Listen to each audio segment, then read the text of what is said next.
रागात बोलत होतं ते आता इकडेच येतंय. तुमच्या आयला ये.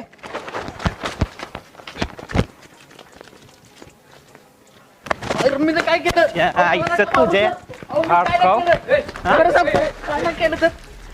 काय नाही केलं मी. बारकी पोरं का तुझ्या फोनवर पोरीला फोन करतात आणि तू म्हणतोय तुला माहित नाही का दिवसा गांजा मारतोय का काय तू? अरे मला काय माहित नाही. त्यांनी कधी फोन घेतला फोन लावला ते पण मला माहित नाही. पासवर्ड बी त्यांनीच खोलला म्हणा. त्यांनीच खोलला पासवर्ड. खरं बोल नाही तर लय हानीन. खरं बोलते बाबा.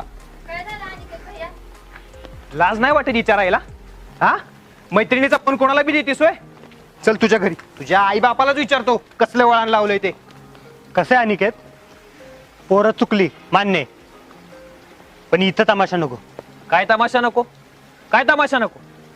माग तूच म्हणला ना पोरानं परत त्रास दिला तर बोल. आता परत त्रास दिलाय त्यानं आणि यावेळी घरी फोन करायची हिंमत केली त्यानं. उद्या काय कमी जास्त झालं तर तू घेतो का जबाबदारी? जबाबदारी घ्यायचा विषय नाही, पण इथं बोलून पोराबरोबर आहे ना पोरीचं नाव बी खराब होईल. आणि कसं आहे अनिकेत, आमच्या गावात येऊन आवाज चढून बोलू नको. पोरं चुकली मान्य आहे आम्हाला, पण तू बी कॉलेजला असताना कुणाला किती फोन केलेत ना ते मला इथं सांगायला नको लाव. सांगते तुझ्या गावात आहे म्हणून नाटकं करतोयस. गावात तर खाली येचीलच ना. आणि तुझ्या या पोरासने बी सांग परत खाली दिसले तर एकेकाचं तंगड तोडून ठेवीन. ए इथं नको धमकी देऊ. खाली आलो ना मग काय करायचे ते कर. तुम्हासनी बी बहिणी आहे ते लक्षात असू द्या. हे असलं बरं नाही. तुला चांगलेपणा झालंय का?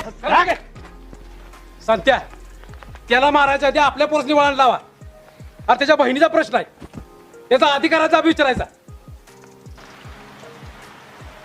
आणि माफ कर, पोरासारखं समजून घे. चुकी झाली पण ही शेवटची चुकी समज. अरे पोरं नाता नाहीत. जावा तुम्ही. असं कसं जावा? त्याच्या आई बापाला बी कळायला पाहिजे त्याच्या पोरांची गुण. अरे त्याचा आई बाप इथं नाहीत बाबा. तो पाहुणा म्हणून राहतोय.